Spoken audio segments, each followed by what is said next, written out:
Welcome to ISR 9 news. June 4వ తేదీన జరగనున్న ఎన్నికల కౌంటింగ్ వస్తే తనపై వైసీపీ నేతలు దాడి చేస్తారనడం, అందుకే తాను కౌంటింగ్ను బహిష్కరిస్తున్నానని చిల్లకల్లు గ్రామానికి చెందిన జగ్గేపేట నియోజకవర్గ ఇండిపెండెంట్ అభ్యర్థి వేల్పుల విజయ్ కుమార్ అనడం హాస్యాస్పదంగా ఉందని వైఎస్ఆర్సీపీ SSL నాయకులు అన్నారు. ఈ కార్యక్రమంలో కారుపాటి జీవరత్నం, కన్నమాల శ్యాముల్, గొర్రపాటి బుల్లయ్య, కోట డేవిడ్, కంభల బెంచ్మెన్, దారెల్లి బాబురావు తదితరులు పాల్గొన్నారు. వేల్పుల విజయ్ కుమార్ అన్నగారికి తెలియజేయడంగా పత్రికా ప్రకటన విడుదల చేశారు. నేను ఓట్ల లెక్కింపు రోజు జూన్ 4న జరిగే కార్యక్రమానికి నేను గైర్హాజరు అవుతున్నాను అని చెప్పి అన్నారు. దానికి మీరు గైర్హాజరు అవుతున్నారంటూ చాలా ఆశాస్పదంగా ఉంది. ఎందుకంటే మీరు గైర్హాజరు ఆగినంత మాత్రం ఓట్లు లెక్కింపు ఆగడం అనేది ఆగిపోవడం అనేది జరగదు.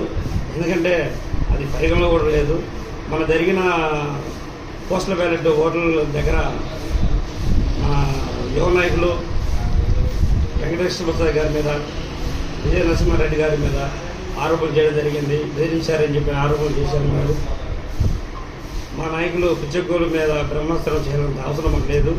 SC మైనార్టీ బడుగు బలహీన వర్గాల పార్టీ మాది వైఎస్ఆర్ కాంగ్రెస్ పార్టీ. మా నాయకులు ఎప్పుడు కూడా హత్యా రాజకీయాలను ప్రోత్సహించే వ్యక్తులు కాదు.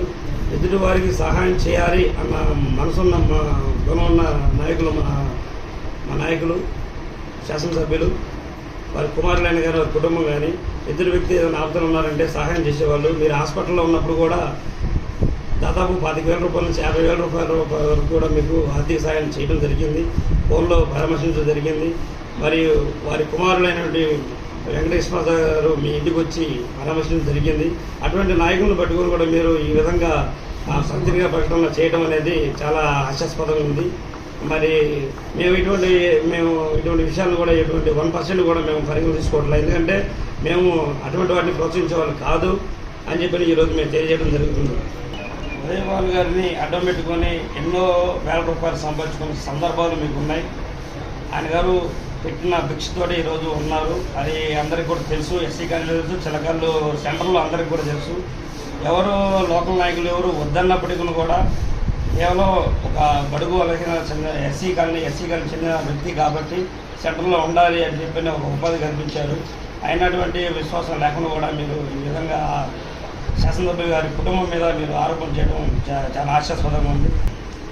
ముఖ్యంగా దీనికి తెలుసుకున్న విషయం ఏంటంటే, ఇది వేల్పుల విజయ్ గారు వెనకమాల ఎవరైతే ఉండి నడిపిస్తున్నారో అది జనం అందరికీ తెలుసు, జగమని సత్యమే. అది ఇంకోటి ఏంటంటే ఆయన గారు ఉపాధి పొంది కూడా ఆయన మీద నిందలు వేస్తున్నారు. మొన్న జరిగిన ఎలక్షన్లో కూడా చెప్పాలంటే నీకు ఆర్థిక పరంగా ఉదయభాను గారు ఎన్నో విధాలుగా మీ మనసాక్షిగా తెలుసు. ఉదయభాను గారు మీకు ఎంతో ఉపాధి కలిగించారు, ఉపయోగపడ్డారు అన్నదే. అదే కాకుండా సెంట్రల్లో ఉన్నటువంటి వైన్ షాప్ దగ్గర కౌంటర్ కూడా మీకు ఇప్పించారు.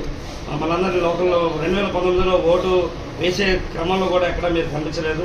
మరలా 2024 ఎలక్షన్ వచ్చి జరిగి మరలా అదే ఆయన దగ్గర ఉపాధి పొంది, ఆయన దగ్గర ఆర్థిక సాయం పొంది, మరి అదే ఆయన గారి మీద, శాసనసభ్యుల గారి మీద వ్యతిరేకతతో మళ్ళీ కుటుంబం మీద విమర్శలు చేయడం చాలా ఆశాస్పదంగా ఉంది. ఇంకోటి చెప్పగలిగిన విషయం ఏంటంటే, చాలా ఆశాస్పదమైన విషయం, నేను ఎన్నికల ఓట్ల లెక్కింపు నేను బహిష్కరిస్తున్నానంటే దాన్ని అసలు 1% కూడా ఎవరు పరిగణన తీసుకునే సందర్భాలు కూడా లేవు. దయచేసి ఇటువంటి వాటిని ఆశాస్పదంగా మేము సేకరిస్తున్నాం. దాన్ని మాత్రం ఎటువంటి సేకరించట్లేదు. సీరియస్గా మేము తీసుకునేది కాదు. వేల్పుల విజయ్ కుమార్ మాదిగా నిన్న పత్రికా ప్రకటన విడుదల చేశారు. ఆ పత్రికా ప్రకటన విడుదలలోని జూన్ 4వ తారీఖున ఎలక్షన్ కౌంటింగ్ని నేను బహిష్కరిస్తున్నానని స్టేట్మెంట్ ఇచ్చారు. ఆ కౌంటింగ్ కనుక నేను వస్తే నా మీద కొంతమంది కార్యకర్తలు దాడి చేస్తారు, వైకాపా నాయకులు కొంతమంది దాడి చేస్తారని స్టేట్మెంట్ ఇచ్చారు. అటువంటి వాతావరణం లేదు, అటువంటి గొడవలను ప్రోత్సహించిన నాయకులు కాదు. కానీ కావాలని వేల్పుల విజయ్ కుమార్ మాదిగా కొంతమంది వెనకాల నుండి అతను ప్రోత్సహించి ఇటువంటి కార్యక్రమాలు చేపిస్తున్నారు. అది తప్పు. విజయ్ కుమార్ గారు పోస్టల్ బ్యాలెట్ ఓట్లు జరిగేటప్పుడు కొంతమంది నాయకులు బెదిరించారని అసత్య ఆరోపణలు చెప్పారు. అని అబద్ధం. మా నాయకులు కానీ, మన కార్యకర్తలు కానీ, మా నాయకుడు ఉదయభాను గారు కానీ ఇటువంటి కార్యక్రమాలు కానీ ఇటువంటి ప్రోత్సహించే వాళ్ళు కాదు. ప్రతి ఫ్యామిలీకి సహాయం చేసే గుణం ఉన్న ఒక కార్యకర్త కుటుంబం మా కుటుంబం, భానుగారి కుటుంబం.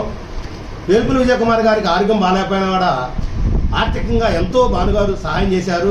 వాళ్ళ కుటుంబాన్ని కూడా వచ్చి వెంకటకృష్ణ ప్రసాద్ గారు పరామర్శించారు, భానుగారు పరామర్శించారు. అతనికి అన్ని విధాలుగా మేము పార్టీ అండదండగా ఉన్నాం. అతనికి వ్యాపారంలో కూడా భానుగారు అన్ని విధాలుగా సహాయం చేశారు. మన చిలకల్లు వైన్ షాప్ దగ్గర కౌంటర్ గ్లాసులు కానీ వెయ్యి కానీ సంవత్సరం అమ్ముకుంటాని అంటే లోకల్ నాయకులు అందరూ వ్యతిరేకించినా కూడా భానుగారు విజయ్ కుమార్కి మనం సహాయం చేయాలని అతను ఆర్థికంగా బలోపేతం అయ్యేటట్టుగా సహాయం చేశారు. ఇవన్నీ మర్చిపోయి భానుగారి కుటుంబం మీద వ్యక్తిగత ఆరోపణలు చేయడం తప్పు. ఇటువంటి బ్లాక్మెయిల్ రాజకీయాలు విజయ్ కుమార్ మాదుకోవాలి. 2019లో అసలు ఎక్కడున్నాడో ఎక్కడ తిరిగాడో కూడా మాకు తెలియదు. భానుగారి దగ్గరకు వచ్చి అయ్యా నేను భానుగారు మీ అండ నాకు కావాలని అడిగితే భానుగారు విజయ్ కుమార్ మనకు కావాలి, మనం సహాయం చేయాలి విజయ్ కుమార్ కానీ ప్రోత్సహించి మమ్మల్ని అందరం కూడా కాదని విజయ్ కుమార్ గారు ఆర్థికంగా స్థిరపడటానికి ఆర్థికంగా ఎంతో విధాల వ్యాపారంలో సహాయం చేశాడు భానుగారు. ఇటువంటి బ్లాక్మెయిల్ రాజకీయాలు మానుకోవాలి విజయ్ కుమార్ గారు. కొంత పార్టీలో కూడా కొంతమంది నాయకుల్ని నాకు ఎంత అమౌంట్ ఇస్తా వస్తా అంత అమౌంట్ ఇస్తామని సెటిల్మెంట్ మా పెట్టుకున్నాడు. కానీ ఇటువంటివన్నీ జరగబోయేసరికి కావాలని ఈ బ్లాక్మెయిల్ రాజకీయాలు చేసుకుంటూ చేస్తున్నాడు. ఇటువంటి విషయాలు ఖండిస్తున్నాం. ఇక నుంచైనా వేల్పుల విజయ్ కుమార్ మాదిక్ గారు ఇటువంటి బ్లాక్మెయిల్ రాజకీయాలు మానుకొని మంచిగా ఉండాలని కోరుకుంటున్నాం. మా నాయకుడు కానీ మా జగన్మోహన్ రెడ్డి కానీ ఎస్సీ ఎస్టీ మైనార్టీని ప్రేమించే నాయకులు ఆయన కౌంటింగ్ వస్తే అతని మీద దాడి చేస్తాం ఈ చేస్తామని లేనిపోని కల్పితాలు కల్పించి అసత్య ఆరోపణలు చేస్తున్నారు. ఇటువంటి మానుకో విజయ్ కుమార్ గారు ఇటువంటి విషయాలు ఇక్కడ మాట్లాడ మాకు. నీకు ఏనాడైనా నీ మీద దాడి జరిగిందా, ఎక్కడ జరిగిందా? నీ మీద దాడి జరిగితే లింగాల్లో మాటితోటలో దాడి జరిగితే భానుగారి కుటుంబం కారును తీసుకెళ్లి నిన్ను హాస్పిటల్లో ఉంచి చూపించి ట్రీట్మెంట్ ఇచ్చిన కుటుంబం భానుగారి కుటుంబం. ఇటువంటి విషయాలు బ్లాక్మెయిల్ విషయాల్లో మానుకో విజయ్ కుమార్. ఇక నుంచి అయినా మంచి బుద్ధి తెచ్చుకొని మంచిగా ఉండాలని కోరుకుంటున్నాం. నీ వెనకాల నుండి ఎవరు నడిపిస్తున్నారు మా అందరికీ తెలుసు, పార్టీకి తెలుసు. నువ్వు కూడా ఇక నుంచి భానుగారు చేసిన సహాయాన్ని గుర్తుపెట్టుకొని కృతజ్ఞతతో ఉండాలని కోరుకుంటూ ఇటువంటి విషయాలను ఖండించడం తీవ్రంగా. నువ్వు వచ్చినా రాకపోయినా కౌంటింగ్ ఆగదు. జగ్గపేట నియోజకవర్గంలో గెలిచేది ఉదయ భానుగారు, మినిస్టర్ అయ్యేది భానుగారు, సీఎం అయ్యేది జగన్ గారు. ఇక నుంచైనా ఇటువంటి రాజకీయాలు మానేసుకొని బ్లాక్మెయిల్ రాజకీయాలు మానేసుకొని మంచిగా మంచి మనసుతో ఉంటామని అందరితో కలిసిమెలిసి ఉంటామని కోరుకున్నాం. లేని పక్షంలో తగిన మూల్యం నువ్వు చెల్లించుకోవాల్సి వచ్చిందని మేము తెలియజేస్తున్నామండి. నా పేరు ఇజ్రాయల్ బాబు, చిలకల్.